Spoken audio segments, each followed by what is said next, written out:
사랑하는 영락교회 지체들에게 주 안에서 평화의 인사를 전합니다. 오늘은 5월 15일 금요일입니다. 오늘의 묵상 본문은 열왕기상 17장 1절로 7절까지의 말씀입니다. 오늘의 본문 말씀은 이렇게 시작합니다.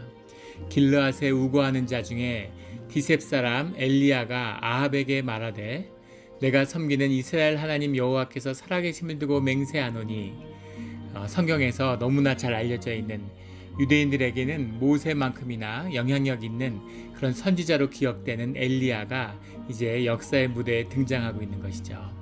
길르앗에 우거하는 자 중에 라고 나오는데 길르앗은 증거의 돌 무더기라는 뜻입니다. 증거의 무더기 가운데서 엘리야가 말씀의 증거를 가지고 나오게 되는 거죠. 이 엘리야가 말씀을 선포하는 것으로 하나님의 새로운 역사가 시작됩니다.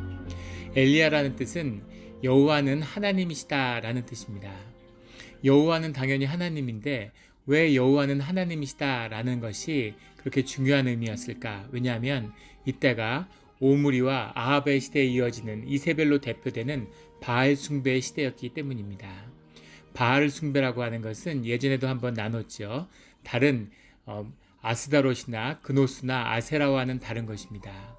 그런 것들이 모두 우상숭배, 이방의 신을 섬기는 것이었다면 바알은 사실은 여호와의 숭배 안에서 나온 것이죠. 여호와 하나님, 여호와의 안에서 번영과 부귀영화만을, 그런 세상의 물질적인 축복만을 분리시켜서 그것만을 추구하는, 기독교가 타락하면 이런 모습이 나타나게 되죠. 하나님은 우리를 축복만 하시는 분이야. 하나님에게서는 우리가 세상에 무슨 번영과 물질적인 축복만을 가질 수 있어.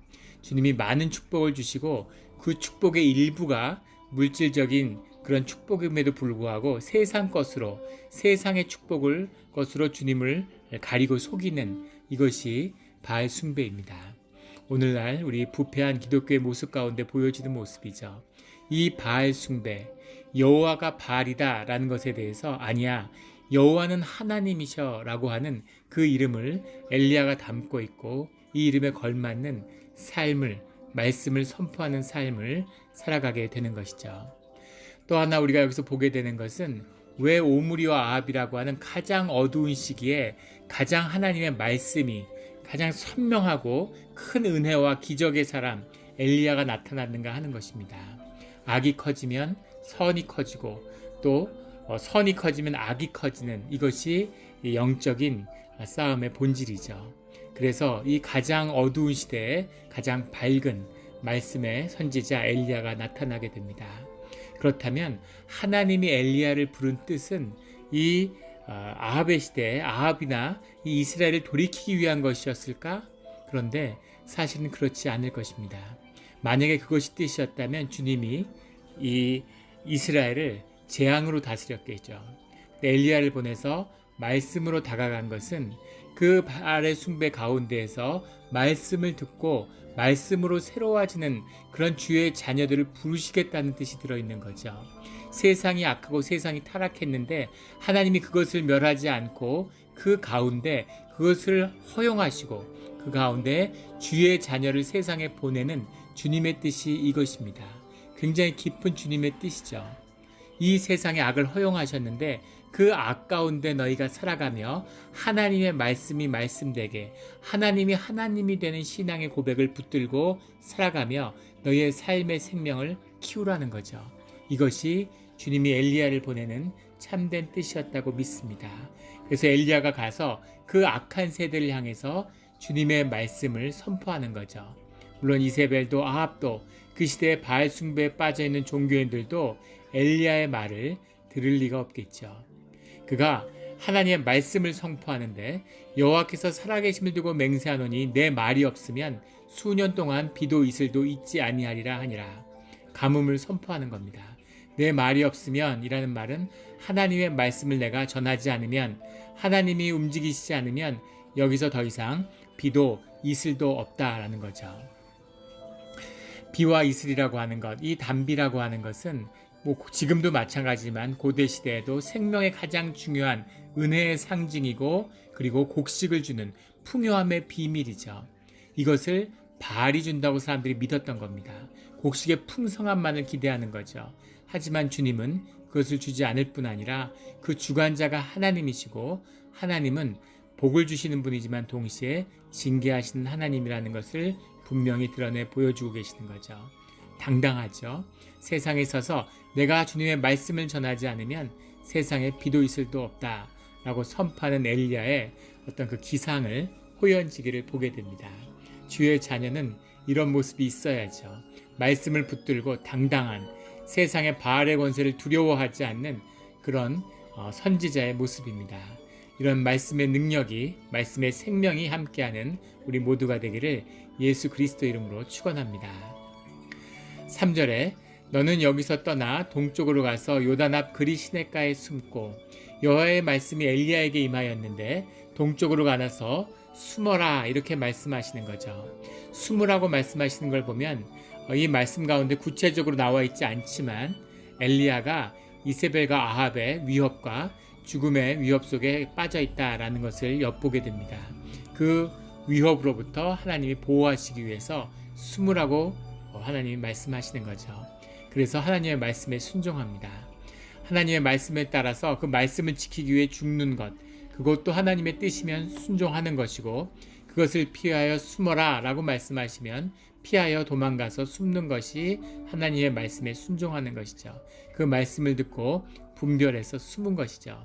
숨었는데 놀랍게도 4절에 그 시냇물을 마시라 내가 까마귀들에게 명령하여 거기서 너를 먹이게 하리라 하고 주님이 말씀하시죠. 그래서 그 그리 시냇가에 숨어 있는데 6절에 가면 까마귀들이 아침에도 떡과 고기를 저녁에도 떡과 고기를 가져왔고 그가 시냇물을 마셨으나 땅에 비가 내리지 아니하므로 얼마 후에 그 시내가 마르니라. 주님이 역사하는데 이 엘리야를 잡아서 어떻게든 비가 오게 하려는 게 있었겠죠. 하지만 그리 시냇가에 숨어 있는 겁니다. 그런데 까마귀들이 고기와 떡을 물어다 줬다는 거죠. 까마귀라는 것의 이 원어가 오르빔입니다. 까마귀들이 이걸 물어다 줬다는 말들이 상당히 현대인이 될수록 받아들이기 어려운 거죠. 그래서 많은 현대 성서학자들이 이 오르빔이란 말이 사실은 아르빔이란 말의 오자가 아닐까 이렇게 해석하는 사람들이 있습니다. 아르빔이라는 건 아랍 사람들이죠. 까마귀가 아니라 아랍 사람들이 갖다 줬을 것이다 이렇게 이야기하는 겁니다. 또 다른 사람들은 오르빔이 오리빔 오르뱀인데 원어가 오르뱀인데 오르빔 상인들이 갖다 줬다 이런 뜻이 아니겠느냐. 까마귀가 물어다 줬다는 걸 받아들이기 어려운 거죠. 하지만 17장의 뒤에 가면 죽은 자를 살리는 엘리야의 능력이 나타나고 하나님의 능력이 나타나죠. 그래서 죽은 사람이 살아나는데 까마귀가 그걸 물어다 주는 게 무슨 큰 기적이겠어요. 물론 큰 기적이지만 하나님이 하시는 일 가운데서는 작은 일이죠.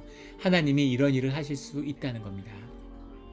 하나님이 전혀 생각지 못한 곳에서 하나님이 공급하심이 임하는 거죠. 이 하나님의 주시는 것을 먹고 사는 것, 이것이 은혜고 주님의 길입니다. 우리가 봉쇄 가운데 살고 있고 살 길이 보이지 않는 그런 어두움과 심령의 답답함을 경험하는 이 시기가 될 수 있습니다. 하지만 주님의 인도하신 가운데 있으면 심지어 아무도 없는 사막의 시냇가에 숨어 있어도 까마귀가 떡과 고기를 물어다 주는 거죠. 우리가 신앙 가운데서 우리 신앙의 형제 자매들 가운데서 이런 간증을, 까마귀의 간증을, 여호와 이레의 간증을 수없이 듣습니다. 주님이 우리를 채우시며 어떻게 인도하시며 살 길을 여시는지, 주님이 우리가 악한 세상에 사는 것을 허용하셨죠. 악한 세상을 뒤집고 바꾸라는 뜻이 아니라 악하고 하나님 허용한 세상 가운데서 하나님의 말씀을 받아서 믿음의 순결함을 지키고 이 온전한 심령의 깨끗함으로 주님께 예배하는 공동체를 이루고 생명을 키워가라는 주님의 말씀과 인도하심입니다. 오늘 엘리야의 기적이 오늘 우리의 기적이 되기를, 까마귀가 떡과 고기를 주며 하나님의 말씀을 간직하게 하는, 지키게 하는 우리의 기도의 자리가 되기를 예수 그리스도 이름으로 축원합니다. 아멘.